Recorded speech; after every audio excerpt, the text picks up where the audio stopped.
वीर्यं सकललोकनमस्कृतं च त्रैगुण्यवर्जितमजं विभुमाद्यमीशं वन्दे भवग्नममरासुरसिद्धवन्द्यम् नारायणाय परिपूर्णगुणार्णवाय विश्वोदयस्थितिलयो नियतिप्रदाय ज्ञानप्रदाय विबुधासुरसौख्यदुःखसत्कारणाय वितताय नमो नमस्ते।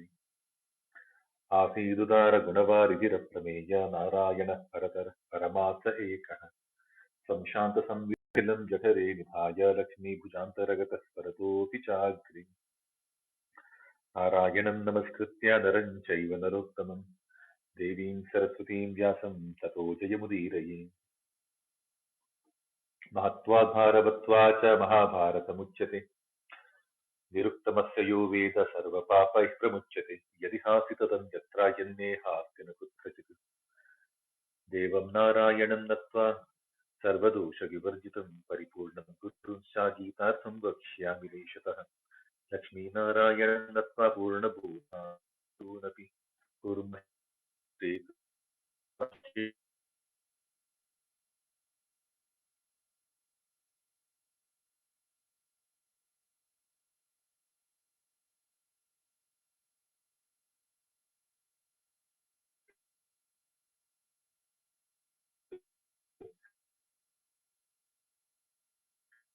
mean point.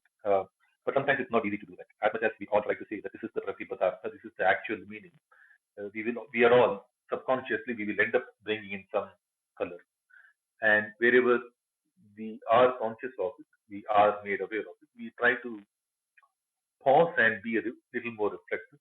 Maybe try to make sense of what the different bhashyas are trying to say and things like that, and maybe also what the bhashyas are actually intending to convey. So far, we have covered till the 26th shloka of the 9th chapter.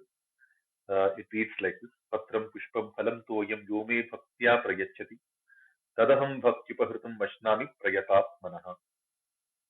This is the shloka where the 9th chapter, which is popularly called the Rajavidya Rajaguhya Yoga. Some traditions also call this chapter as the Bhakti Yoga.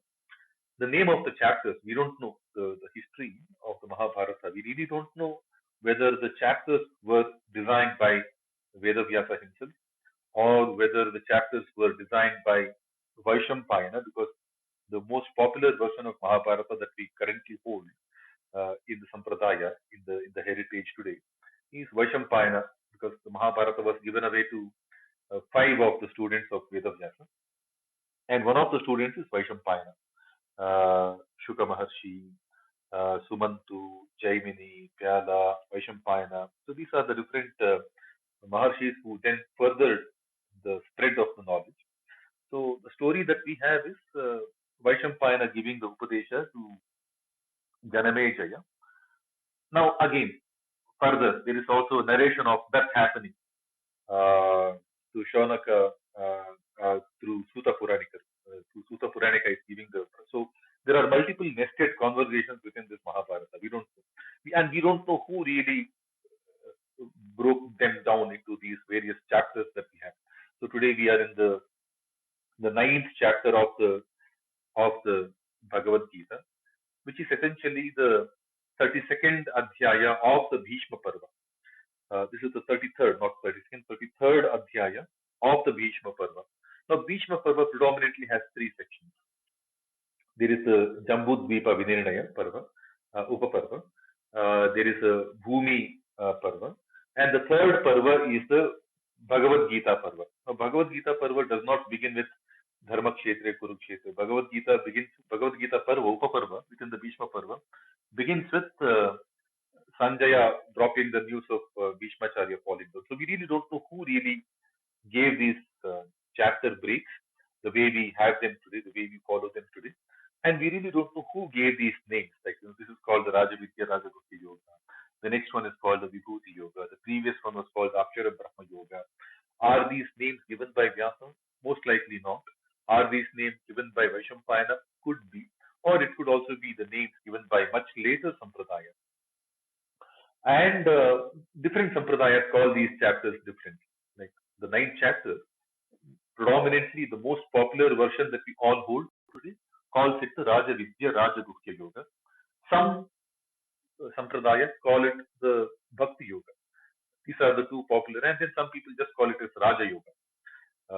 So there are few different versions in which the chapter will be called. But Raja Vidya, Raja Guhya Yoga is quite good because the way we can break them down, the first 12 shlokas of this chapter is the Raja Vidya. Raja Iva Vidya, Rajanam Vidya, or Vidyanam Raja, the most supreme among the knowledge which is like the king himself, or it is the knowledge of the sovereign, knowledge through which we can understand. So there are different ways of interpreting that. But nonetheless, the first 12 shlokas really tells us the Raja Vidya, the supreme knowledge. The next 10 odd shlokas will give us the Raja Guhya, the most supreme secret, the secret being that, Aham hi sarva yajnana bhokta cha prabhurevacha. At the end of the day, he is the one who has activated all the life activities and who is enjoying essentially every activity of life. We are all the nimitta, we are all just the channels, the conduits of his eventual enjoyment. He is the one who is enjoying it all. That's the way we have to see it, right? I mean, and the same thought process can be applied if we have to look at this chapter as the leadership message, a chapter on leadership. That's precisely what happens. No matter what we do, slog in each of our tiny roles, it is the supreme organization itself which is enjoying the good results, coming through us. We are all the conduits of all the great things that are happening within the organization that we work for. If that organization is the corporation, for the corporation. If the organization is our families, for the family. It's the family which is progressing in all our good deeds. If that organization is the desha, is the country, through our small, different acts, good acts, it's the desha which is enjoying it all. Now we are talking about the Lokadhyakshya, the supreme being, right? The Parabrahma, Brihatva Tat Brahma. So the first part is the Rajavidya, second part is the Rajaguhya, which is the secret, the true secret. It's not a very uncommon secret. It's quite in the open. Only thing is we need those extra uh, perception, perceptory, receptory senses to actually sense that, okay, this is what is happening. That is why it's a secret. It's a guhya. And the last part, the last 4 or 5 shlokas, I think shloka number 24, 22 onward, Ananya Chintayanto Mam Ye Janaha Paryupasate Tesham Nityabhayuktanam Yogakshemam Vahamyam. From that shloka, perhaps it's a very beautiful expression of bhakti. And bhakti is the quintessential leadership trait, right? You can't really fake anything. If we have to really serve the family, we have to offer ourselves into the family. If we have to serve the society, we have to offer ourselves to the society. If we have to serve lead the country, we have to offer ourselves into the country. And if we have to serve our own corporations, the organizations, we have to offer ourselves into that. Like leaders. And leadership is not in a position. Leadership is the way of being. We have to just be. The positions we get at different times, we will get different positions. Arjuna need not wait till the throne to hit his possession to be able to behave like a king. He displayed, even when he played the role of a Brihannada, he displayed the leadership qualities. When the moment came to defend Virata Kumara, Uttara Kumara, and fight the same Kauravas, he did that. Right? So leaders do not necessarily wait for a position. Right? So they just offer themselves for the situation that they are in. Bhakti, that complete offering is that bhakti. So from shloka number 22, what we hear is that bhakti. And the previous shloka that we saw, right? Previous shloka is very interesting. Patram pushpam phalam toyam yome bhaktya prayachati. Tadaham bhaktipahritam vashnami prayatasmanaha. This is the last shloka that we saw. And we decided we will hear a little more about this. Mainly because this shloka appears both in Mahabharata and the same shloka appears exact words, not a single word here and there, in Srimad Bhagavatam. In both these granthas, it is Bhagavan Sri Krishna who is uttering these shlokas. In Mahabharata, as part of Bhagavad-Gita, Krishna is using this message to Arjuna. In Srimad Bhagavata, we hear Sri Krishna using the same exact word to Sudama. Both Arjuna and Sudama are ultimate Parama Bhaktas. They are ultimate Bhagavad Sakhas. Bhakto Sime Sakha Cheti Rahasyam Hetaduttamam is something that Krishna said in the fourth chapter. Because you are my Bhakta, because you are my Sakha, I will tell you this entire Yoga Shastra, this entire Bhagavad-Gita again. Bhagavad-Gita traditionally for the last 5,000 years, we have been knowing this as Yoga Shastra, right? Revealed by. Now, both the instances where Bhagavan uses this expression, Patram Pushpam Phalam Toyam Yome Bhaktya Prayachati Tadaham Bhakti Varmam Ashnami Prayatatmanaha. He is telling this to his very dear friend, A in Arjuna, B in Sudhama, both of whom are amazing bhaktas, right? They both are amazing Bhagavad bhaktas. So the story of Sudhama is very nice, right? So Sudhama, he is a Veda Parangata. He's a very well learned person. Now, unfortunately, the poverty affects him, right, very badly. So much so that even begging will not suffice his daily subsistence. He's not able to look after himself even with the begging. And his wife is the one who tries to say, okay, go meet your friend. She loves that. Krishna is his friend, childhood friend. They were very close to each other in the Sandipani Ashrama. And when the wife learns about it, it appears to Sudama that wife is trying to push him to be an artharthi. Right? We saw the four types of bhaktas, right? In the seventh chapter, Krishna explains that Asu, Jijnasu, Artharthi, Jnani. There are four different types. So we can count Sudama's instance to be either an artha who is in distress or an artharthi going for a specific artha, for a specific favor in return. Right? That's the impression that we can get. We will give it a benefit of doubt. We'll call him an artha. Sudama doesn't like that also. Sudama doesn't like to be a bhakta for the sake of an artha also. He was very, very reluctant. How can I do that? But he's too keen to go visit Krishna. Not that he doesn't fancy the chance of visiting Krishna. That comes out very, very clearly. But nonetheless, he eventually budges to the pressure and he says, I can't go empty handed. I have to carry a paritoshika. You can't visit anybody empty handed. Not Sri Krishna, right? You have to offer anything. Now, this is a very interesting story. The reason I'm narrating this, and this is what we discussed last time, because we were at the last minute of our session, we thought, okay, we'll touch upon what happens in Bhagavata, where the same shloka is uttered by Sri Krishna, right? Because Bhagavata gives us a little better dimension, a little additional dimension. The whole purpose of Bhagavata to add that extra dimension that could not be accomplished in Mahabharata alone. Because Mahabharata was basically documentation of the history, and historical documentation happened with a lot of reconciliation to the Vedic scriptures. And that is where we see the Adibhautika element, which is the as-is story, the Adidaivika element, which is the morality, what is right, what is wrong, the who was right, who was wrong, which is essential for a historian. As a historian, as an author of history, it's very essential to separate the good versus the bad and make sure the future generations do not fall into confusion. Today, in the last 100 years, our history has been completely watered down. Right? We really don't know in any of the recent historical instances, be it the World War or the Hiroshima Nagasaki bombings or the Holocaust. We really don't know which was the right side because there is always room for creative thinking. Right? That's the way the history has been written. But no, in the ancient Indian society, at least the Adhidaivika element, the morality has to be established so that the future generation is not confused. Because that is where the purpose of history lies, right? We want to learn from what happened in the past so that we go progressively forward. Like, we don't regress back again. The way the history is written today perhaps is more regressive in nature. It will push us back to more and more creative thinking. It's going nowhere. There is no progress happening with that kind of a history writing. But that's another topic altogether. But nonetheless, after having reconciled to the Vedas, finally Vedavyasa decided that he couldn't talk enough about Krishna. There is another element that need to be brought in, and that's where the Bhagavata was written. All to glorify Krishna, because that's the avatara he witnessed, right? And in documenting Jaya, which is Mahabharata, he could not do enough justice in bringing out the glory, the multifaceted glory of Bhagavan Sri Krishna, and that's where we see here the Bhagavata.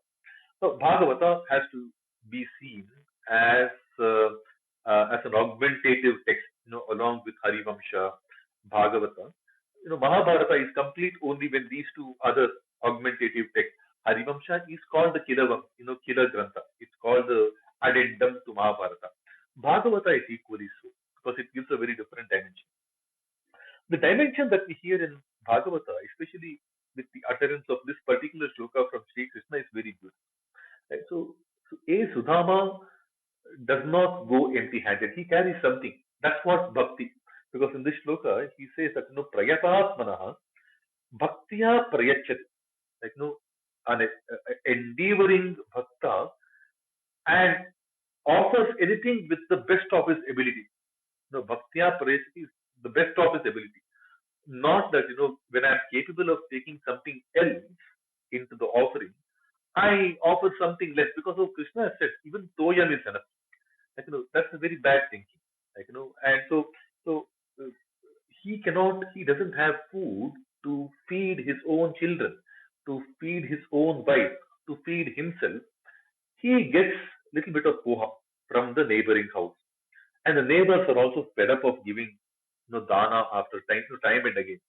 It's not easy to get even a morsel of food from the neighbors also. That's how bad the situation of Sudama was. But he makes it a point to carry that. And his wife is also equally dharmic. She gets the poha without splitting that share, in a nice way, whatever torn clothes she had. She tears a little bit of the existing torn clothes, packs it nicely and gives it to her husband. Even she's got that bhakti svabha. Though she is sending Sudama to Krishna's house, is appearing to be a artharthi kind of a behavior, or even a artha kind of a behavior. She is also very, very dharmic.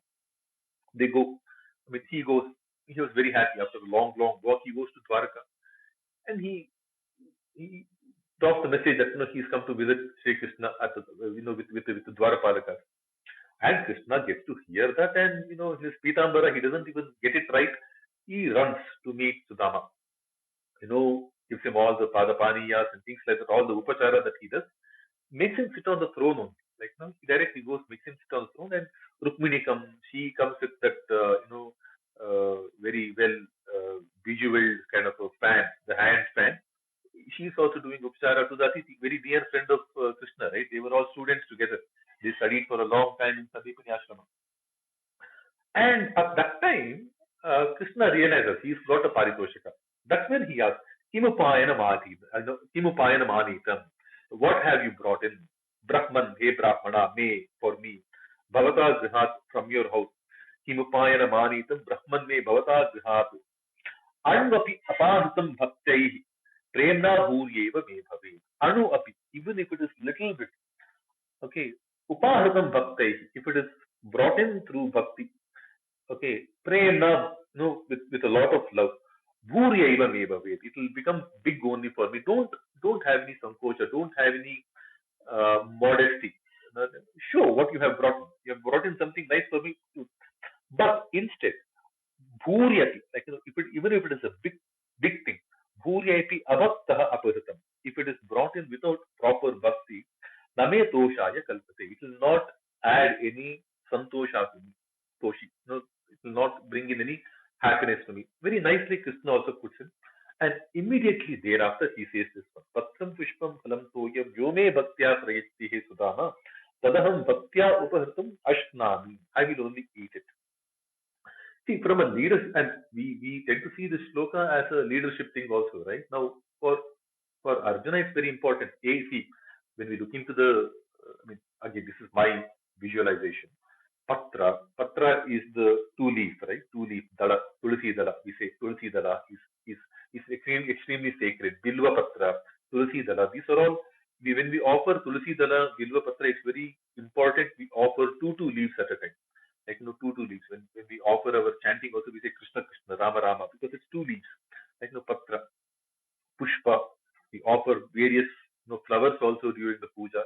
When we look at this patra, pushpa, pala, toya, the leaves, the dual leaf, the flower, the fruit, and the water. These are the four essential ingredients of any puja karyakrama, which is a very sankalpika thing, which is very mental setup. The resolve that it shows the resolve of a bhakta who's performing the puja. But look at this, right? That ekapatra, one small piece of leaf that was stuck to the akshaya patra, was enough from Draupadi to quench the hunger of Sri Krishna.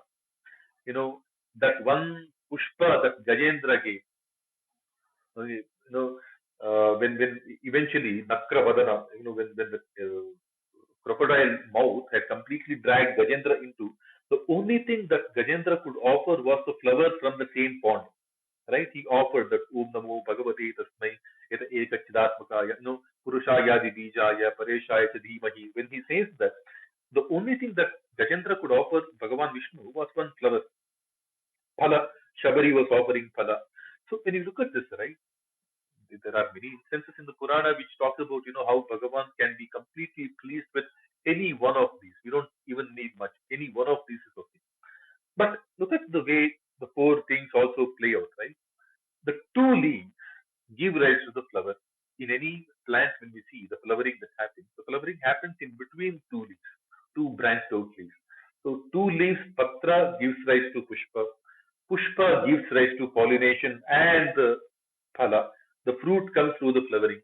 Right? When we go for any harvesting, the flowering is essential before the harvest comes out, before the actual fruits are being harvested. So, the flowering. And within the fruit, the rasa. Rasa is the toya. Toya, water is essentially the rasa. Rasoham apsa kaunteya is what we hear in the 7th chapter from there. So for Arjuna also, after explaining all the previous shlokas, the Bhakti Swabhava, right from shloka number 22, where he says, Ananya Chinta Yantahamam. The last couple of shloka, he is reiterating the point that, Aham hi sarva yajnana bhokta cha prabhurevacha. I am alone the activator and the enjoyer of everything. Go offer yourself to me completely in bhakti. This is something that has been constantly being spoken, right from the 2nd chapter, right? Tani sarvani sanyamya yukta asita matparaha. Offer all your activities unto me, Arjuna. Like, Mai sarvani karmani sanyasyadhyatma chetasa. In the 3rd chapter, offer all the activities unto me. The 5th chapter, Brahmanyadhaya karmani sangam tyaktva karotiha. Offer everything to the Bhagavan, Brahmani adhaya, being subservient to the Brahma. This is a very consistent message. The Bhakti message is a very, very consistent. Only thing is that, in this chapter, because of the beautiful questions that came from Arjuna at the beginning of the 8th chapter, that is what is leading us to the 9th chapter also, right? There is no additional question from Arjuna. Those same set of 8 questions from Arjuna is what is being addressed all along. Kim tat brahma, kim adhyatma, kim karma purushottama, adhibhutam cha kim proktam, adhidaivam kim uchyate. The same set of questions has been taking us through the entire 8th chapter, through the entire 9th chapter, and I think about 11 slokas of the 10th chapter. A very long conversation. About 71 slokas worth of Bhagavan's answer is primarily coming for those eightfold questions, the Ashtatmaka Brahma, those eightfold questions of Arjuna. Right? So all he's telling Arjuna is, irrespective of what comes out, whether Patra comes out of your actions, your Dharmatmaka actions, whether Pushpa comes out of your action, whether Phala comes out of your action, or whether it's just the Rasa that comes out of your action. Okay, you just offer yourself in Bhakti Marga, all your Kriya, whatever you do, offer it to me. I will enjoy them, by being completely abducted, by being completely mesmerized by your Bhakti. Bhaktya Upahritam. Okay, me who is completely abducted, lost for your bhakti, I will only enjoy it. Ashnami, prayatatmanaha. But put in your effort. Go get up and fight. Go get up and fight is a very constant theme to Arjuna in every shloka of Bhagavan. That is something that we need to stay, take it as implied. Shudram Hridaya Daurbulyam Tyaktva Uttishta Yudhyasva Bharatashrava. This is something that we need to constantly take as an implied message. Get up and fight. Right? So when we look into the story of Sudama, see, one thing that comes out very, very common for us in terms of the leadership activities also is that many a times we think that Bhagavan has everything, what will I offer him? Right? Why should I offer him? And the same thought process can be applied for any other service as a family. Oh, ours is a large family. We have so much of wealth. Why should I work? Okay. Oh, ours is a big Hindu samrajya. Hindu, dharmo rakshati rakshitaha. Hinduism is sanatana. It will never get spoiled. What is my role in uplifting the Hindu dharma? I will stay quiet. Whatever little, whatever best we can, we have to offer.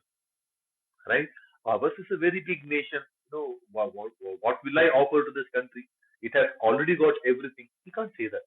Mine is a very big. I have joined Microsoft, or I don't know. That's a big organization, but I have joined this big organization. What does this organization need? It has everything already. Why should I do anything? I will just be a floater. None of us can float, right? No one can float. Arjuna was thinking of floating. You know, Bhaiksham, Ati Shreya, like, even Bhikshatana is better for me in this kind of a situation where in the hour of peril, in the 11th hour of peril, Arjuna is getting those thoughts of being a floater. So you can't. Bhagavan has everything. Bhagavan is everything. There is nothing, Name Partasi Kartavyam Tishu Lokeshu Kinchana is himself that Bhagavan says. But still, he doesn't have any nana vaptam avaptavyam varta evacha karmani. There is nothing that is missing in me that I need from anybody. There is nothing of any of the sort I need from anybody. That's what Bhagavan has said. But still now he's telling, offer it to me. Right? Because at the end of the day, these small, tiny drops is what makes a mighty ocean. As much as this Prakriti is entire Bhagavan's creation, within this Prakriti, within this nature, which itself is a creation, Kriti, there is a Kriti in Prakriti, right? There is a creation in this nature, and this nature is what we are all part of. We all have our role to play. We have to offer it as a Bhagavat Karya. And through our Swabhava, we have to offer ourselves, into which will add to the further development of this Prakriti. Right? So beautifully, when we look into the Sudama episode also, no matter how much of opulence Dwaraka as a kingdom possesses, no matter how great a king Krishna was, how much of richness Rukmini had, he's still interested in that small little paritoshaka his prayatatma bhakta had brought in. Bring it, even if it is very little. Bhuryeva me bhave. Whatever you bring in through your preeti prema, that aspect will appear very big to me. Don't worry, give it to me. Whatever little you have, offer it to me. This is precisely the leadership message. I mean, one of the very strongest leadership messages. Like, whatever little you have, in whatever shape or form it is, don't look at the end product. Your efforts is towards the Bhagavan. Each tiny milestones you possess, you accomplish, offer it to the Bhagavan. If eventually the real end result comes out, offer that also to the Bhagavan.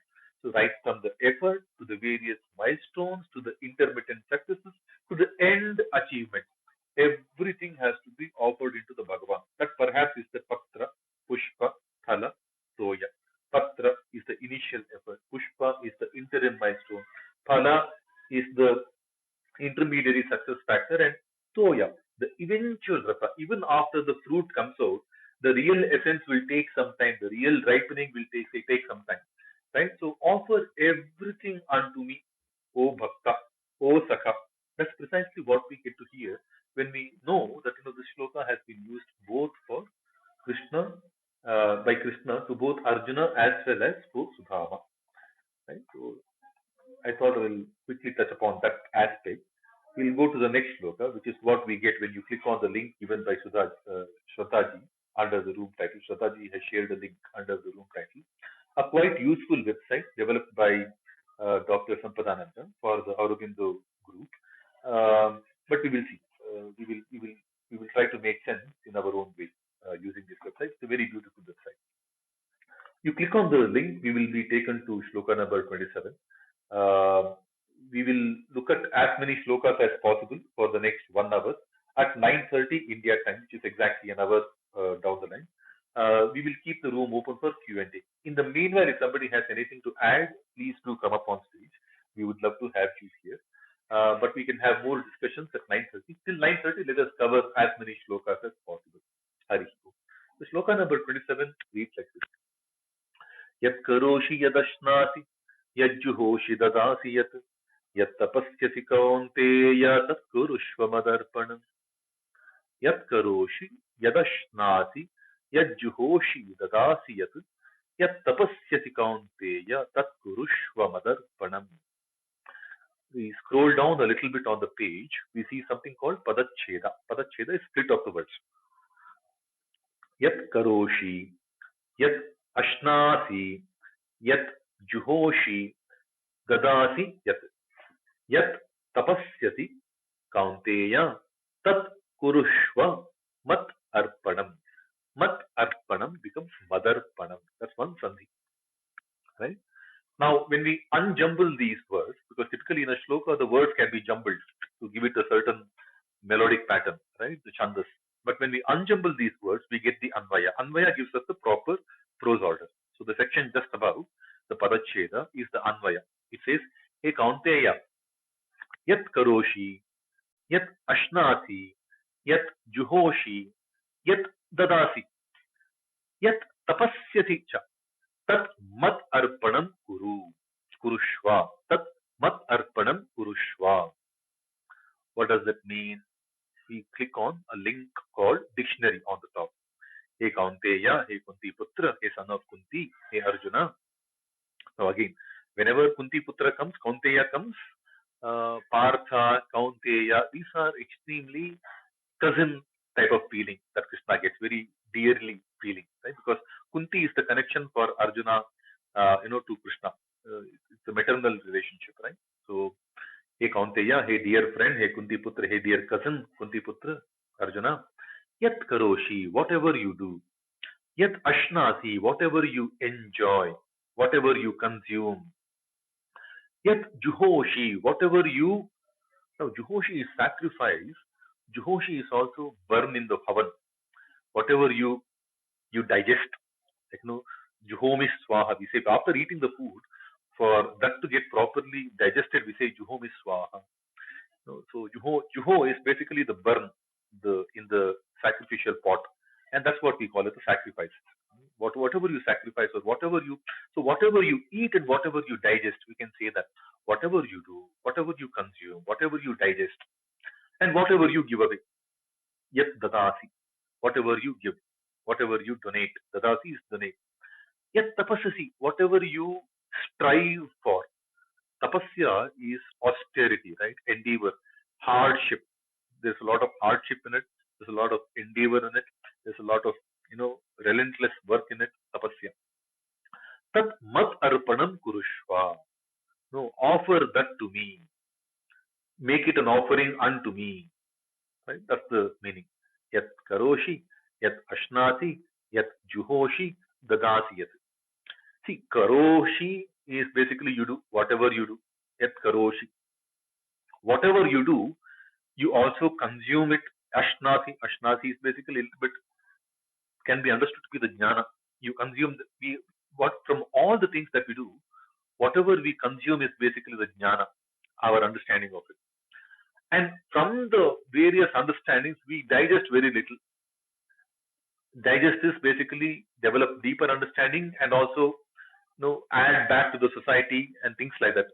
Basically the science, engineering, technology. The subtle difference is that science is the broad book of knowledge.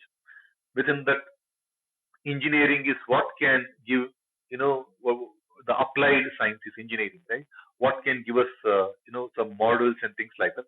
Technology is not any engineering. The one that serves the human life is the technology, right? Until the internet could have been developed several years ago, at least 3-4 decades ago, but it came into existence rampantly during the mid 90s. That's where the common men started seeing the benefit. Like the Carnot engine is several centuries old, but the motor engine, the petrol engine, came much later, right? So engineering has many. Whatever science is the broad base of knowledge, right? So yet Karoshi, we do a lot of things. Within that, we consume a little, which is the knowledge, the broad body of knowledge, and within that we burn only little for our own welfare. Yajna is that Juhoshi. That's where Juhoshi is a sacrifice. No, of all the knowledge we consume, the yajna is very little. And within that, what we can give away to the society is again another small subset, right? Dadasi. But when we look into the beautifully, the tapasya, and for all of this we need the tapasya, endeavoring attitude, because the only way to stay put, stay true to dharma, to Bhagavad Karya is tapasya. To be a proper employee, I need tapasya. To be a proper son, I need tapasya. To be a proper wife, I need a tapasya. To be a proper husband, I need a tapasya. To be a proper father, mother, tapasya. I mean, we can see that examples, right? In all the examples around us, the way our mothers have taken care of us, right? It's tapasya, austerity, lot of hardship, selfless, to the extent where, you sometimes you inflict self-harm also for the sake of the broader good. So to be a dharma charana, requires a lot of tapasya. When we look at this, right? Tapasya is the parama dharma for Krita Yuga, because that's the only way to get proper knowledge. In Treta Yuga, Jnana became the Parama Dharma. The ultimate Dharma in the Treta Yuga was Jnana. That's where we see Ramayana, the whole of Balakanda is all about learning. Rama had to learn so many different Astra, Shastra, things like that from Vishwamitra, so many different things that happen. So Jnana is the Parama Dharma of the Treta Yuga. Yajna is the Paramadharma of the Dwapara Yuga. That's where we see the fixation towards, Rajasuya Yaga, Ashwamedha Yaga, even in this Mahabharata, in this Bhagavad-Gita, initially in the first chapter, Arjuna is all lamenting about, Lupta Pindo, the Kakriya, all of these are Pitru Yajna, or different Yajna. Yajna is the Paramadharma of the Dwapara Yuga. So, and then Dana is the Paramadharma for the Kali Yuga. And logically, it makes sense. Initially we have to strive a lot harder to unlock the knowledge. Then we have to increase the supply of knowledge. Once we have the increased supply of knowledge, we have to find use of it and development of the society through that. And once we have enough of goodness for the mankind created, we need to make sure that the wealth is equitable, the wealth is equally distributed. Right? So tapasya, jnana, yajna, dana. These are the logical connects from different yuga in terms of being the Paramadharma. Now, yat tapasyasi, Paramadharma of the Krita Yuga, yat ashnasi, Paramadharma for the Treta Yuga, yat juhoshi, the Paramadharma of the Dwapara Yuga, yat dadasi is the Paramadharma of the Kali Yuga. Whatever you do, yat tapi karoshi, like madarpanam kurushva, offer it to me. Basically, all your activities, offer it to me. Beautifully, I think some of these, right, these are all some of the layers. I mean, the more we think about them, I think we will all have our own eureka moments around this, right? Let's see what Aravinda interpretation says. Whatever you do, whatever you enjoy, whatever you sacrifice, whatever you give, whatever energy of tapasya of the soul's will or effort you put forth, make it as an offering unto me. I mean, I didn't read some of these complex words like enjoyest, sacrificest, and things like that. I made it to palatable English the way we use it today. But yeah, very simple translation. I think it's very, very effective, right?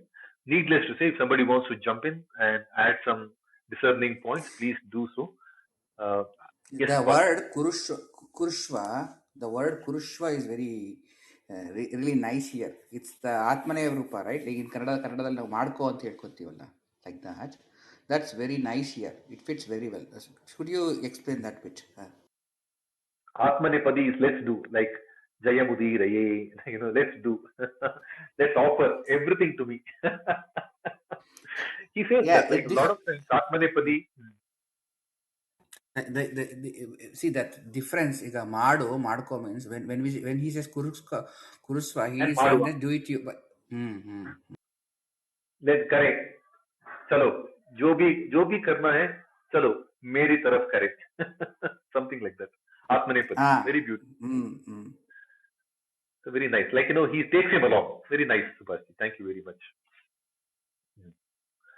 Okay, we move on to shloka number 28. 28 reads like this. Click on top right of the screen. We have a link called next. Click on that and we go to the next shloka. Shubha phalairevam mokshate karma bandhanai samnyasa yoga yuktatma vimukto mamupeshyati. Shubha phalairevam mokshate karma bandhanai samnyasa yoga yuktatma vimukto mam upaishyati. What's the padacheda? Come down. It says Shubha Ashubha Phalaihi. Shubha Ashubha Shubha Shubha. Shubha Ashubha Phalaihi Evam Mokshate Karma Bandhanaihi sannyasa yoga yukta atma vimuktaha ma upaishyati. How does it play? When we unjumble, we see the anvaya. He kaunteya, that's the sambodhana, right? He kaunteya, evam sannyasa yoga yuktatma shubha shubha palaihi karma bandhanaihi mokshyate vimuktaha mam upaishyati. What does that mean? Sounds good. What does that mean? We click on dictionary, right? He kaunteya, evam, thus sannyasa yoga yuktatma. The yuktatma, the properly engaged yukta. Yukti is basically proper engaged, right? I mean, vyavasayatmika, eka buddhi, that kind of a yuktatma. In what? In sannyasa yoga.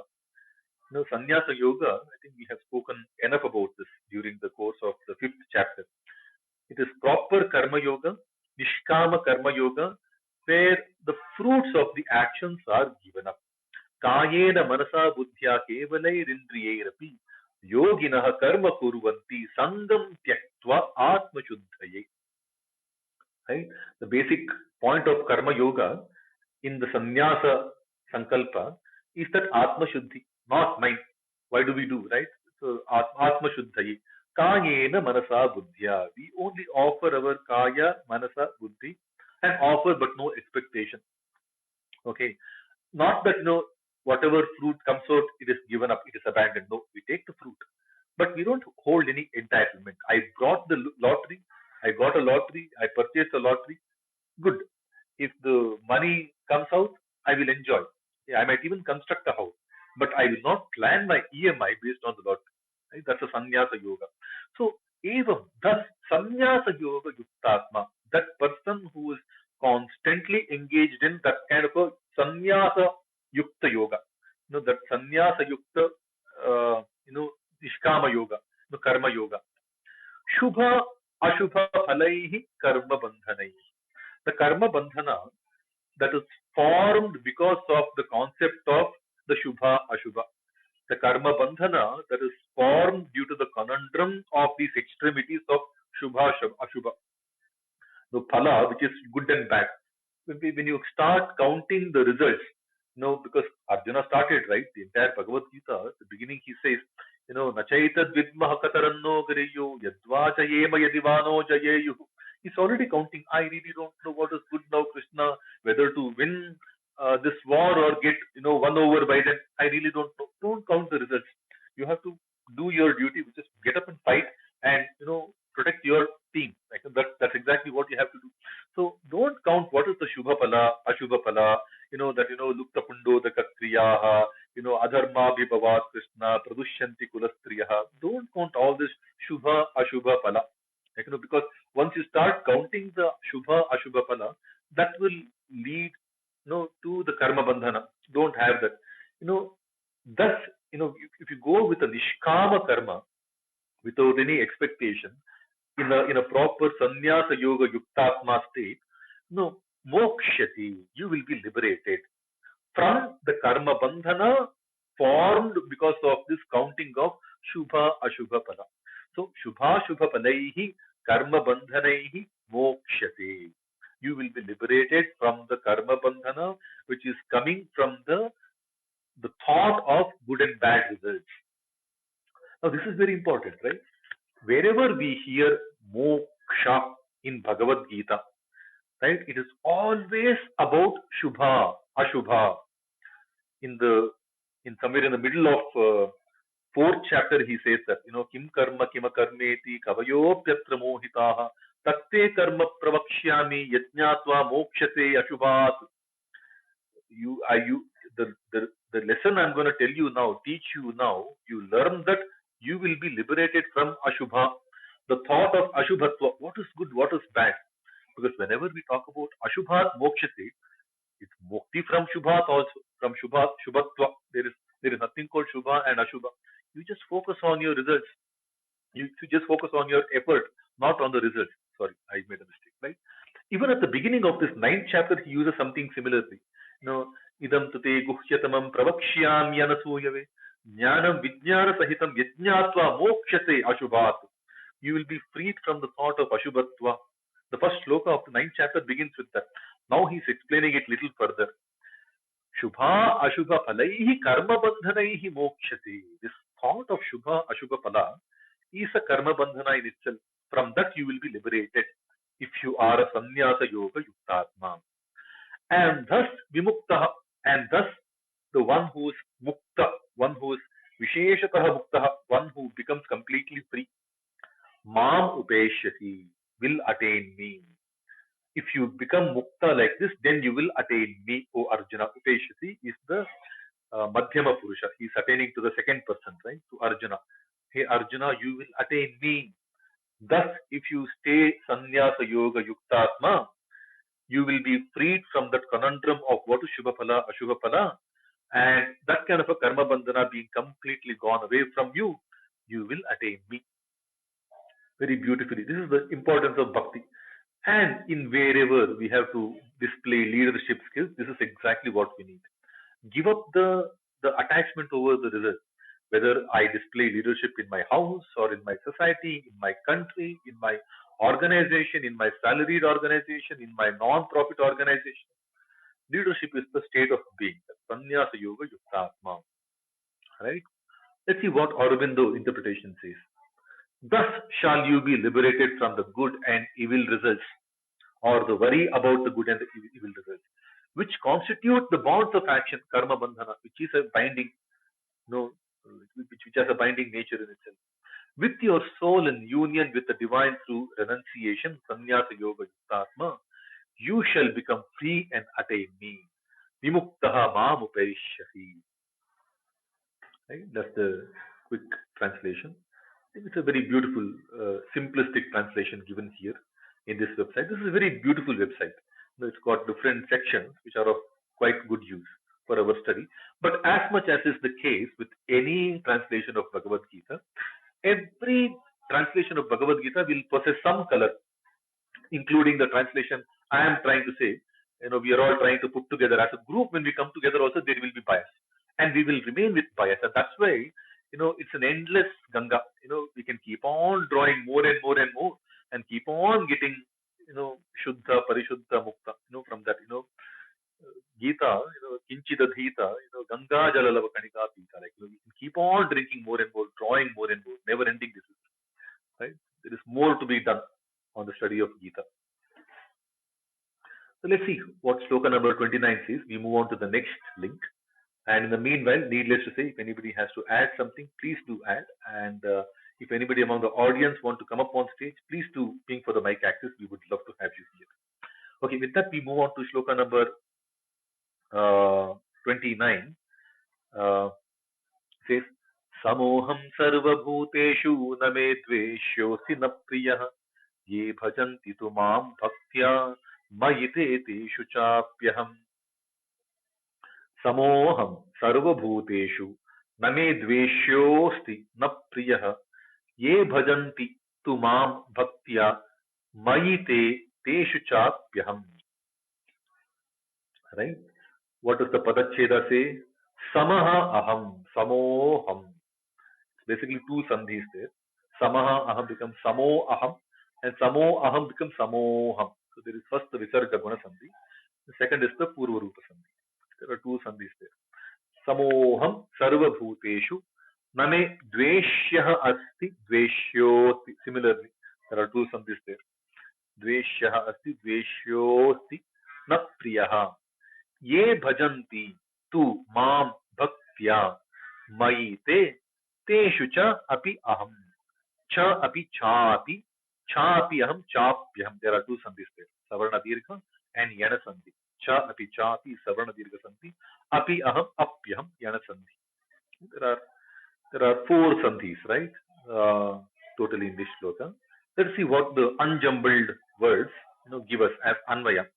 Anvaya reads like this: Hey Arjuna, hey Kaunteya, aham sarvabhuteshu samaha, na me dveshyah asti, na priyah asti. Ye tu mam bhaktya bhajanti, te mayi aham cha api teshu. Very beautiful. Right now, some revelations, some direct proclamations are happening from Krishna now, because we are about to conclude this entire bhakti Swarupa, right? Because Raja Vidya, Raja Guhya leads into that Bhakti Purvaka Samarpana. We have to offer everything to him. And that's the ultimate leadership. Leadership is all about inspiring, and people inspire because they just offer themselves completely into the cauldron, into the Homa Yajna. When you look at people like Modi, Yogi, they just offer themselves into the yajna, right? And in that act, they inspire and they end up becoming leaders. Leadership, then the title of a leader is just incidental, right? It's a matter of time, not whether, it's only when, right? So, aham sarveshu samaha. I am equal in all existences. Name dveshya asti. I don't have anything to be hated. Uh, I don't hate anyone. Na priya asti, nor anyone who is extra special, like, no priyaha.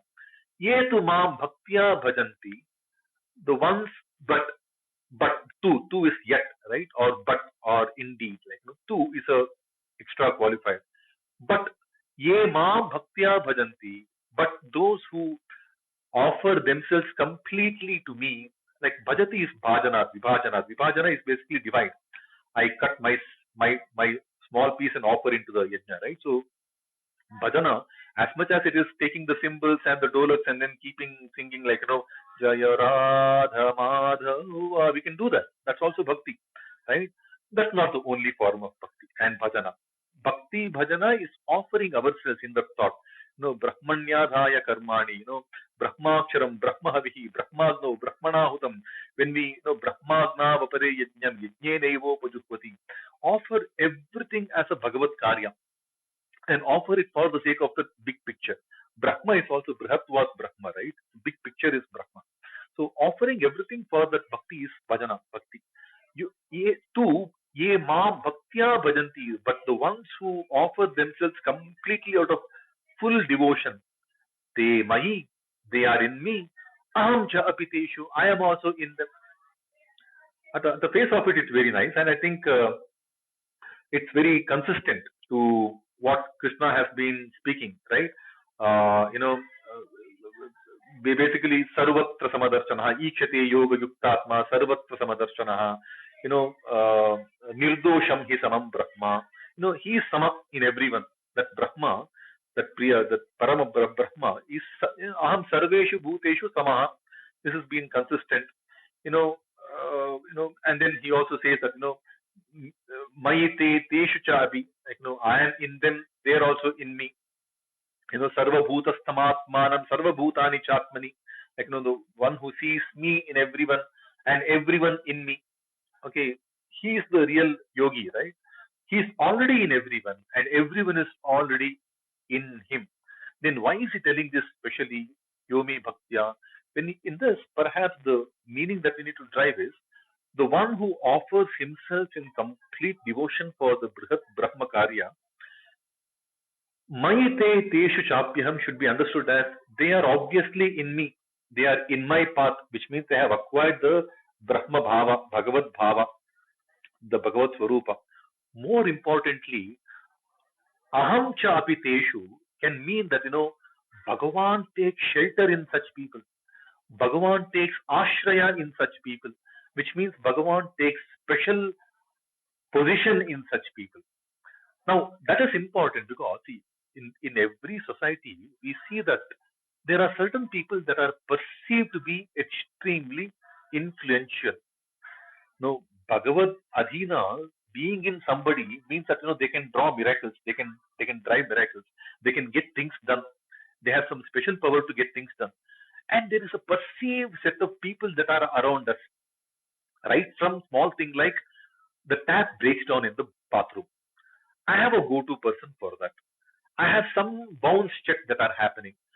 I have some go-to person to go to the bank, right? Something for everything. We have some go-to person. My son didn't get enough marks. I need him to go to engineering. There is a go-to person that I go to. I know that guy can get something done. Like, I am hungry right now. I need to do. For every problem, we tend to see there is somebody who can find a way out.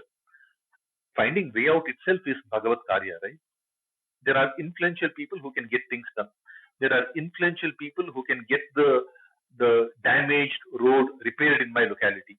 There are influential people. Now, influence is not because they hold any special closeness to somebody. They are most likely, when we look closely, these influential people are the ones who have all along offered themselves completely into the Bhagavad Karya, into the Samaja Karya, into the Desha Karya, into the Loka Sangraha Karya. Obviously, in them the Bhagavan is residing, and not just residing like he is residing in all of us, right? Mamayavamsho Jivaloke, he's spoken. But he takes a special ashraya in such people that they appear influential. They appear to possess some extra power. No, they don't hold any special power. None of these influencers, the true influencers of the society, hold any special power other than their relentless ability, relentless resolve, relentless desire to offer themselves completely. And they just do that. And whether they hear my agonies, hear my issues, and work something around it is just incidental, because they are just doing the same thing for everyone. So what he is telling, Krishna, can be looked at in this way. Those people who of he is equal. The sense of opportunities are equal for everyone. That's precisely what he spoke in the 5th chapter, right? Nakartrutvam na karmani lokasya sirite prabhu. Nakarma phala sanyogam subhavastu pravartate. There is no karma phala sanyoga. There is no kartrutva na karma specially designated for anyone. But everyone possesses swabhava, the anadi siddhi, the ichha, the prayatna, the jnana. The swabhava pravartate, it is set in motion, it is rolling by itself. There is for everyone the Bhagavan is sama. Amam sarveshu bhuteshu aham samaha. Okay, name dveshya asti. I don't have any special partiality that there is nothing to be hated by me, and there is no one specially dear to me. I have given you your subhava. You have to unlock your jnana through prayatna. You have to show your ichha. You have to unlock your, display your anadi siddhi. Go with that. You offer yourself completely. Once you start offering yourself completely with proper devotion for everything that you do as Bhagavad Karya, then you are in me. Obviously, you are specially in my bhava. I am also taking shelter under you. I am also taking ashraya under you. You will gain more and more powers. You will become a visible leader to the society. That's one way of looking at it, right? Very beautiful shlokas. Now, the Bhakti Bhava, Krishna is beautifully summarizing this Bhakti Swabhava and how that is linked to the leadership eventually, right? Let's quickly see Aurobinda's interpretation. I, the eternal inhabitant, am equally in all existences. Sarveshu bhuteshu tamaha. None is specially dear to me, none hated by me. Name dveshya asti, na priya asti. Yet, to those who turn to me with love and devotion, ma bhaktya bhajanti. They are in me, te mayi, and also I am in them. Apicha aham teshu. That's a quick translation, right? So we move on to the next one. I think the next few shlokas are all, this is like the last section, right, of the Bhakti Marga. It's all like a Upasamhara. The curtains are being drawn to a close. A quick debrief happening. And all these things, right, all these shlokas again, it is essential to bear in mind Krishna is answering still. He is answering those eightfold questions of Arjuna. Kim tat brahma, kim adhyatma, kim karma. We will do a quick recollection of those questions later. Once we come to the last shloka of this chapter, we will see a recollection of that, right? Because Krishna doesn't speak anything out of context. The context of these messages is Kim tat brahma, kim adhyatma, kim karma purushottama, adhibhutam cha kim proktam, adhidaivam kim uchyate, adhiyajnaha katham gotra dehesmin Madhusudana prayana kale shakatam jneyosi, niyatatmabhi jneyosi. That's precisely the eight set of questions from Arjuna. We are still getting answers for those, right? Let's quickly go on to shloka number 30, 30, 31, 32. There are 5 more shlokas to go for this chapter. This reads like this. Api chet suduracharo bhajate mamananya bhak sadhureva samantavyah samyak vyavasito hi saha. Beautiful. Api chet suduracharo bhajate mamananya bhak Sadhureva sa mantavyaha samyak vyavasito hi saha. Let's see what the Padacheda says, right? Ati chet su duracharah bhajate mam ananya bhak sadhuhu eva. Sadhuhu eva sadhureva. Sarga repa sandhi. Sarga sandhi. Saha mantavyah becomes sa mantavyah. Sadhu eva saha mantavyah sa mantavyah. Samyak vyavasitah. Samyak vyavasitah. That's another sandhi. Jashtva sandhi. Right? Vyavasitah hi vyavasito hi. Vyavasitah hi vyavasito hi. Vyavasitah hi saha. Now let's unjumble this and get the anvaya. Suduracharah api ananyabhak mam bhajate chet. Okay, chet is added here now. Chet can be added in the beginning itself. Api chet only we can begin with that. So there are different ways of doing anvaya. We will see the difference, right? Suduracharah api ananyabhak mam bhajate chet. Saha sadhuhu eva mantavyah. He saha samyak vyavasitaha. Okay, I think some of these shlokas, right, when we see, this is where the Acharya Sampradaya is very essential. The Shankara Sampradaya brings a different Anvaya and hence a different interpretation. The Ramanuja Sampradaya brings in a different Anvaya and hence a different interpretation.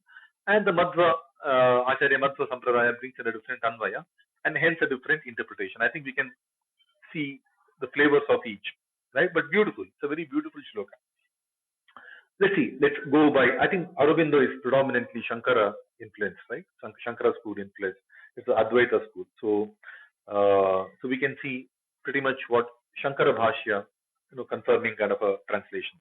But again, as much as is the case, these are not the only three schools that have commented on Bhagavad-Gita. There are, including Abhinava Gupta, which is popularly a Shaiva school. Even Abhinava Gupta has one of the most beautiful commentaries on the Gita, right?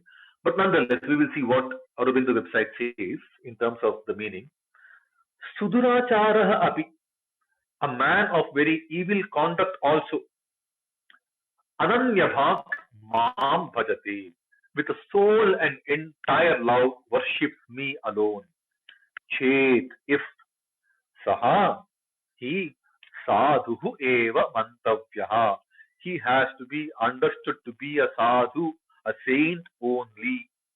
Indeed, he, for sah samyak vyavasitaha, he is rightly oriented. By becoming a Bhagavad Bhakta, he will start getting rightly oriented. I think, see, this is no matter what all problems you have carried as a baggage, as an inertia through your past karma, you have become a Sudurachara. Sudurachara is extremely evil-minded. Even if you are extremely Sudurachara, a man of very evil conduct, that's a translation that is being brought in here, right? Even if you are a Sudurachara, which means, extremely bad conducted person also, once you start becoming the Ananya Bhak Mam Bhajate, once you then transform yourself to be the Bhagavad Bhakta, Ananya Bhag Bhagavad Bhakta, like with a soul Bhagavad Bhakta. If you become that Chet, Chet is that again, Chet is the Vidhiling Pada, right? It's a Vidhiling, indeclinable. Oh, indeclinable. Okay, it's a Avyaya. Okay, if it becomes like that, okay, Chet is that if the Sudurachara becomes the Ananya Bhak, Maam Bhajate type of person, Saha Sadhu Eva Mantavyaha, he has to be understood to be a saint only. So I The think Shankara Bhashya says Apichet is same as Yadyapi. sorry, come Apichet again. is same. I am reading Shankara Bhashya from the Gita Super site. It says Apichet is same as Yadyapi, if at all. If at all, Yeah. Apichet. Yeah. Yeah. So does it begin with does the Anvaya begin with Apichet? Apichet Oh. Yadyapi Saduracharaha, it begins like that. Yes. Yadyapi. So which means if in case a Sudurachara becomes an Ananyabhak, Bhakta, Ananyabhak Bhakta, and keeps on doing the bhajana or Vibhajana, Bhajana is Vibhajana, right? Offers himself to the Bhagavad Karya. Saha sadhu eva mantavya. He has to be considered to be a sadhu. I think the pramana that we bring in to explain that is, Vartamana sama, Vartamana sam, Vartamana vatva. Like, if you have something inside you, which is the true essence, just because it does not come out, will it be negated? Is the question. Today, at the front of it, in the Vartamana, you might be behaving something differently, right? No, but you might carry certain good intentions inside, some true sattva inside.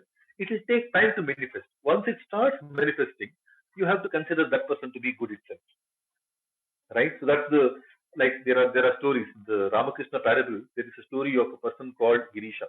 Like, he had a lot of, parastri bhoga, a lot of other bad things, but somehow he got an opportunity of a meeting with Paramahamsa. So there are these stories of, Sudurachara, extremely evil-minded, extremely wicked people who at one point in time they become Ananya Bhag Bhagavad Bhakta. Like, then those people will also be considered to be, should be considered as Bhagavad Bhaktas only. But there are other ways of, interpreting the same uh, thing, right? You know, when we say api chet, even if, like, yadyapi, instead of yadyapi, it's like, if Sudurachara, this is very interesting, right? This is a kind of an, some dvandva coming here. Su is sushtu, not some durachara. It's not samyak durachara. To make it an extremely evil-minded behavior, it is not some durachara. It's not some. It's su. Su is sushtu, which is quite contrary to dur. Dur and sushtu are opposites of each other. How does that exist? Right. So that is where I think Madhva Bhasha brings in a different flavor. So Sudurachara will be either something like, adhikatvena, sukritasya adhikatvena durachara. So this is where I think we need to, you know, swadhikaradhiko yatna, more than our adhikara yatna. Swadhikaradhiko yatna, katanchinnopappadyate, katanchitna upapadyate. Like, should never do more than what is entitled, or, what is within our realm, within our boundaries. Now, this is a little complicated. One is apichet. It doesn't happen. It doesn't happen. Right? It's not easy that a bhakta of a Bhagavan becomes a durachari. But when it tends to appear like it is happening, it is at a higher realm altogether. It is not at the mortal realm. It's at a higher realm. Like, for example, see, in the Puranas, this is where Puranas come into rescue, right? When we see Puranas, we hear this, like in the Mahabharata itself. We keep questioning, why did Pandavas undergo so many repeat instances of ill treatment? What did they do? That, if karma theory has to be true, Kriyamana karma theory has to be true, they have been doing good things all their life. Why did they have to face so many things? No, but when we look into the story, just before the Dhyuta Krida, there was a Rajasuya Yaga that happened. So there is also a belief that, once you gain more punya phala than what you are entitled for, then that itself becomes a durachara. Katanchi dadik yatni dosha kachit samapate. If you acquire more punya phala than what you desire, what you're worth, what you're worthy of, then that should be considered as the dosha. That's the sudurachara. No, sukritasya adhikatvena durachara. And this is not at the smaller realm, it's at the higher realm. And such people, the lower people should count them as sadhu eva. Like, just because Yudhishthira played the Dhyuta Krida, I cannot say that, Dhyuta Krida is bad, Yudhishthira faulted. Like, for example, Vishwamitra, right? Vishwamitra was tested multiple times in his quest from becoming the Kshatriya to a Rajarshi, from a Rajarshi to a Brahmarshi. The first step, the first incremental step itself is a big accomplishment. From becoming a Raja to a Rajarshi was a big accomplishment. To becoming a Maharshi was another bigger achievement. From Maharshi to Brahmarshi was a massive jump. It exponentially goes up, right? I mean, the effort needed is exponentially. In that path, on his path from becoming a Maharshi to Rajarshi, he was tested none by no less than Indra himself. Indra himself comes. Now, when Indra comes, plants Menaka, plants Rambha, Urvashi, to distract their mind. We can't say Indra is bad or Vishwamitra is bad. They are already at a higher plane. The distraction is happening at a different realm altogether. But the Leela of the Bhagavan, see, at the end of the day, whether Indra does it or, Ahalya does it or Gautama himself goes through some nonsense, there is a story of Gautama also. Gautama also, that Ahalya Shapa, is a way of testing his Brahmarshi, skills, whether he is capable of becoming a Brahmarshi. Gautama lost his cool. He cursed Ahalya, is what we hear. But the consequences of that is that his entire deep tapasya became bhagna, and that's the test Indra was playing on him. So the test is happening at a different level altogether. See, when we look into the Rig Veda, I don't know, Sudhaji, do you remember that Edamana Dvit? There is a guna of the Bhagavan. I don't know if it's a Rig Veda Dashama Mandala or the fifth Mandala or the 10th Mandala. Sudhaji might be aware of it. Edamana Dvit. There is a guna of the Bhagavan. Do you know which Mandala, Sudhaji? Your voice is very easy.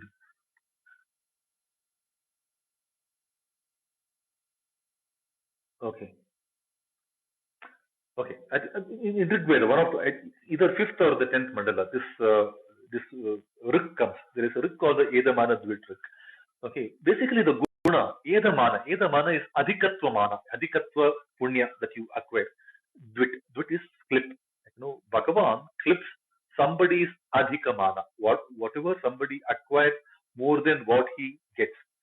And he will be the Sudharachara. For low mortals, like we might see fault in Indra, we might see fault in Ahalya, we might end up seeing fault in Gautama, we might see fault in Vishwamitra, we might see fault in Menaka. We might see fault in Yudhishthira. This is our low thinking. Apichet is like, when we say it will not happen. Like, for example, when we say, take this car. This car has amazing ABS, amazing airbag. Even if you are clipping at 200 kmph and bang into a 100 kmph speed of a train, coming in the opposite direction, you will be unhurt. Say something like this, like utreksha, extremely blown up impression we give. Apichet, even if you were to be clipping at 200 kmph and bang into a train, these airbags will protect you, sir. Somebody says that. The first thing that we should understand is that will not happen. I will not clip at 200 kmph. I will not bang into a train. When we say even if it's the extreme case, it doesn't happen. So this kind of a sudurachara will not happen, but adhikatva sukritena, there are some times where dosha will start seeing for the lower people. For the people at the higher plane, they are already progressing.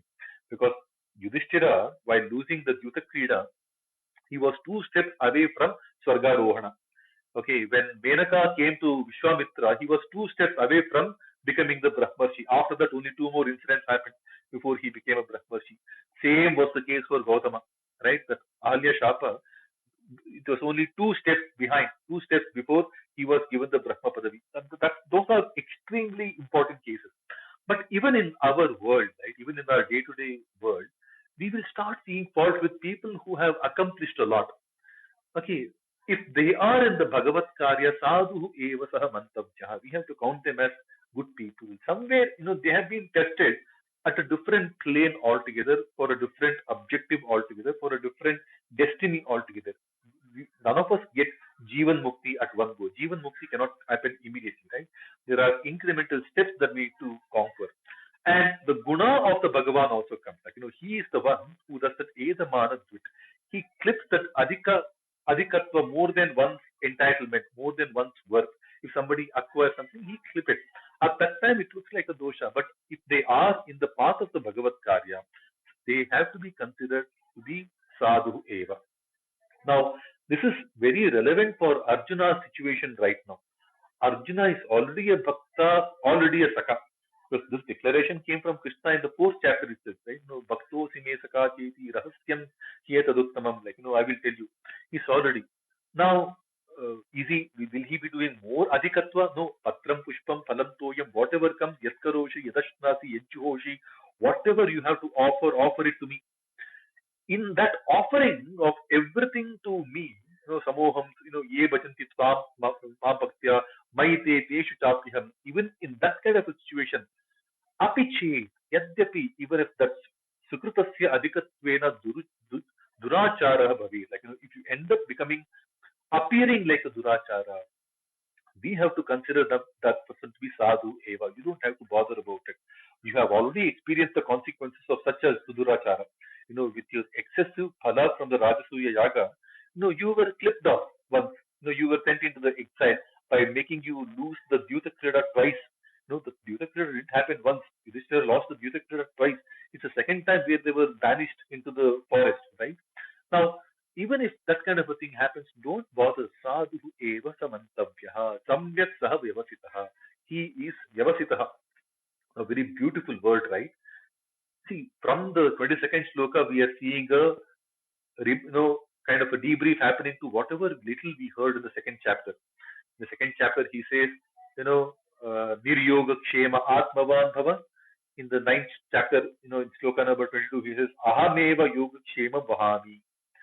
There in the second chapter, he says, Vyavasayatmika buddhi ekeha. When you offer everything as a Bhagavat Arpana, Saha Vyavasitaha, he is the Vyavasayatmika buddhi, which is he is a Sthira buddhi. When you offer once in a while in that Vyavasayatmika buddhi, also when you are into deep Bhagavat Karya, once in a while you might appear like a Durachara because of the Sikritasya Adhikatvena for the lesser mortal people, but you are still a sadhu. Don't worry, offer everything to me. So that's the context. We have to stitch 3-4 slokas together. I think that will become a beautiful message to Arjuna. Don't bother. Whatever you have to offer it as a Bhagavad Karya. You're already a Aparoksha Jnani. You're already a Bhagavad Bhakta. You're already my friend. That doesn't mean that you will have any Edamana Dvit. You have already taken the hit of that. I know you can continue offering it to me. You have to only ascend. There is no looking back for you. Arjuna, keep on giving more and more. That's the kind of an impression we need to draw. Right? So let's quickly move on and let's see what Aurobindo interpretation says for this. It reads like this. Even if a man of very evil conduct turns to me with a soul and entire love. This is the translation which will potentially have some problems, right? Which then sounds like the Abrahamic way of getting liberated, right? You do whatever you want, and finally you say, Bhartaji, sorry. sorry to interrupt. The Madhva Bhashya clearly explains that if whatever is written in English, Madhva Bhashya clearly explains that is Bahupunyena yadi kanchit bhavati tarhi. This What? Durachar. Okay. Madhva Bhashya for this Yadyapi, you are explaining that Yadyapi api chet, or if again and again, right, for this sloka. So for that, Madhva Bhashya uses this word.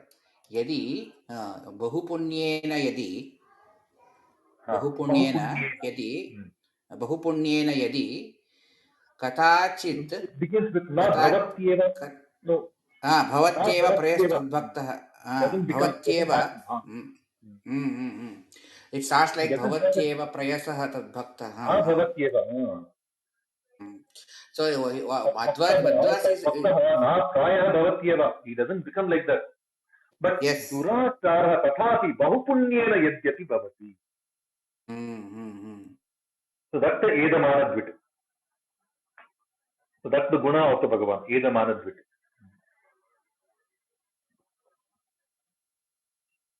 Yes. Yeah. Okay. I mean, I didn't read the verbatim of the Bhashya, but I was trying to put that in simple words. Because the purpose is to look at the shloka word by word rather than interpreting the Bhashya. I was just trying to get the gist of the Bhashya. But the reason why Acharya Madhva, now see again, all of these great Maharshis, right, great Acharyas, we can't just take one of their work. The Edamana Dvit is explained by Acharya Madhva in another work of his called the Mahabharata Tatparya Nirnaya. There, I think, do you remember that, Sudhaji? I don't know whether it's Adhyaya 20 or 21, one of them, Edamana Dvit. That it's very beautifully explained in Mahabharata Tatparya Nirnaya, the same concept. Do you remember that, Sudhaji? Which Adhyaya? Tatparya Nirnaya? Okay. That is not audible. Okay. Hmm. Okay, so let's quickly see Aurobind interpretation.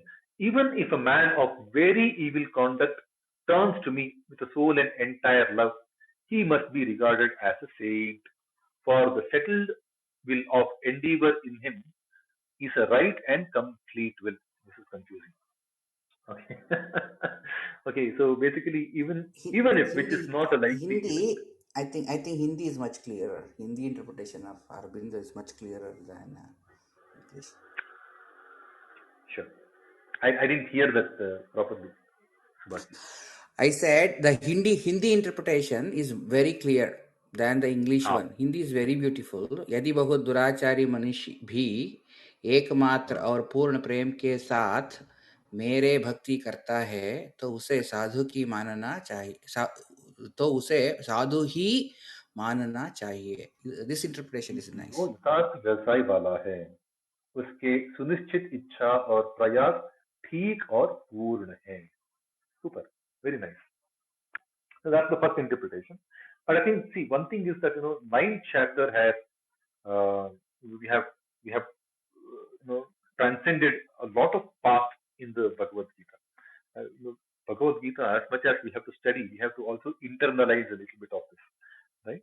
And this is a more advanced teaching. Second Shatka itself is a more advanced teaching compared to the first Shatka. First Shatka is all about the Kartavya Sadhana. The second Shatka is where we are looking at the Vibhuti Swarupa also. We will soon be taken to the Vibhuti Yoga also. It started with the Vijnana. It's at the higher pedestal altogether, right? So in this state, we have to look at this as not for the lowly people. This is already for decently accomplished people, well accomplished people in their continued journey, right? Of Swargapara, whatever, the Vibhuti Rupa, right? Their continued journey. That Sudurachara is a rarity. Na bhavati eva prayah. Okay, तद्भक्तः दुरुचारः तथापि बहुपुण्येन यदि भवति कथञ्चित् भवति तर्हि सः साधुः एव मन्तव्यः. That's the kind of impression I was trying to bring.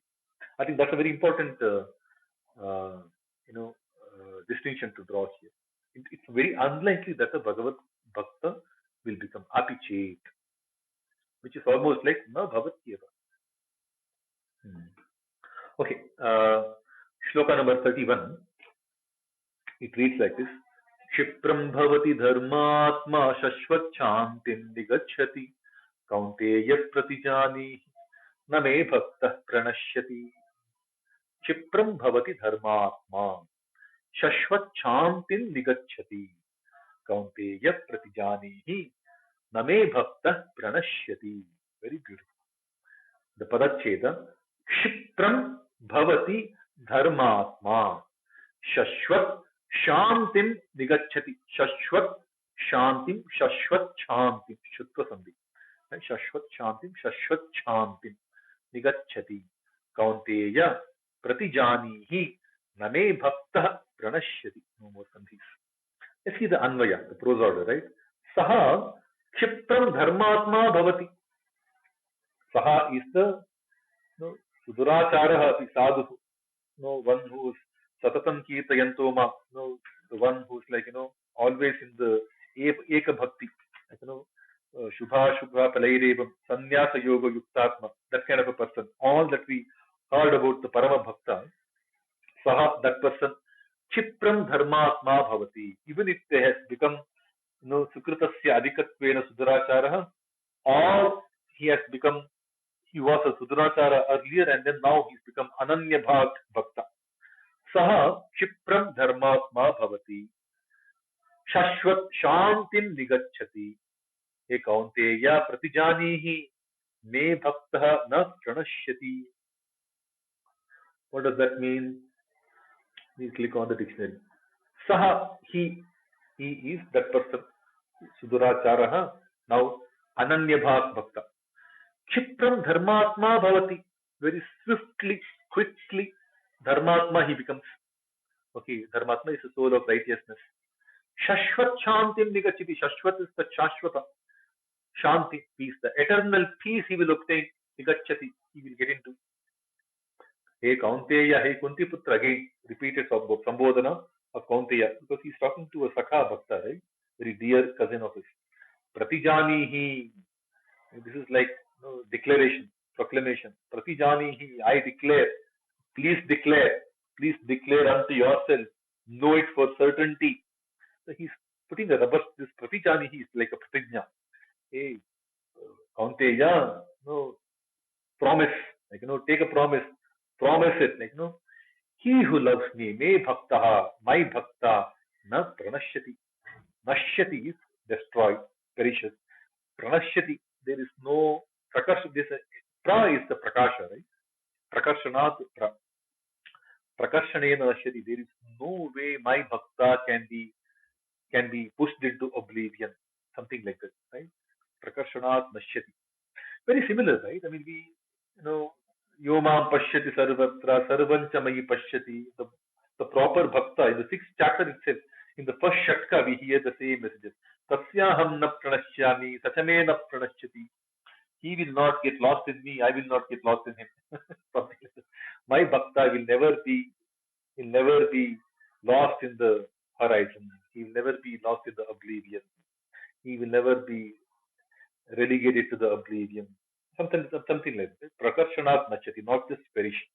Perish is prakarshanath. Upasarga is very important. Whenever we hear any upasarga, upasargena dhatsvartah balat anyatra niyate is what we hear, right? They take a different shape altogether. Not just nashyati, pranashyati. Okay? And Chipra Nadi. We have a nadi called Chipra Nadi in Ujjain. Ujjain is supported by Chipra Nadi. Very swift. Chipram bhavati dharmatma. So even if it's a sukritasya adhikatvena duracharaha, those people very swiftly they become dharmatma. Like we saw the case of Gautama, we saw the case of Yudhishthira, we saw the case of Vishwamitra in the Puranas. People at the very, very high level. Indra, including Indra, right? A lot of his chestas are all nonsense, right? They appear to be nonsense, but they are all Parama Bhagavad Bhaktas. They are all sadhu.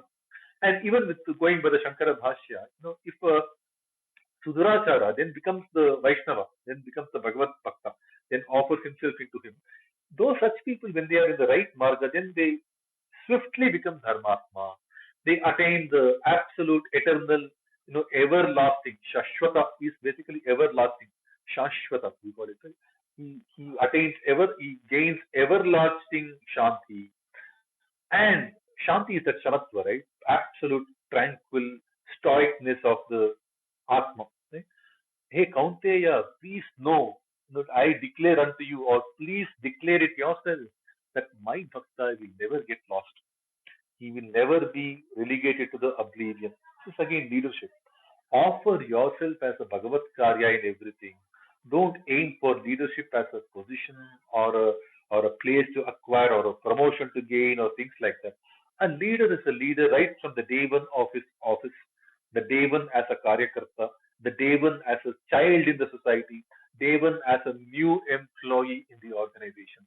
The leadership qualities are displayed all along, right? Because they offer it as a Bhagavad Karya, as a first day in the boot camp of the organization that they join. After learning everything in the boot camp, they will be still sitting to try and help others. And that's the kind of a leadership qualities that certain people display right from day one, right? So leadership is a constant way of living, which is basically Bhagavad Adhina, that sanyasya, sanyasa yoga yuktatma, for the sake of Bhagavad Karya. Very beautiful. When we want to apply these as Raja Vidya, which is Rajana Vidya, I think a beautiful way of expression, right? I mean, these are all inspirational leadership qualities. And let's see what Aurobindo translation says. Swiftly he becomes a soul of righteousness, Chipram Dharmatma Bhavati, and obtains eternal peace, Sashvachantin Nigachati. This is my word of promise. Kaunteya Pratijanihi, O Arjuna, this is my word of promise, that he who loves me, me bhaktaha, shall not perish, na pranashyati. Very swift. Nice translation. Okay, this is 9:30 now. We have 32, 33, 34, three more slokas of this chapter. We will perhaps touch upon them the next week when we meet. Next week, most likely, we will not be able to have this session because that's the Dwadashi, the Tulsi Vivaha, Utthana Dwadashi, we call it. So, most likely, we will not have it next week, but we might have it on the 12th of November. So that brings us to the end of this week's Pratipadartha. We will Samastaguna Sampurna Nirdosha Nandadayi Mukopi Yat Prasadena Mukunda Shayanayate Rajarajayate Rikto Raghavendram Tamashray Bharati Ramana Mukhya Prana Shri Gopala Krishna Priyatam Shri Krishna Arpanamastu. Have a beautiful weekend, everyone. Have great festivities ahead.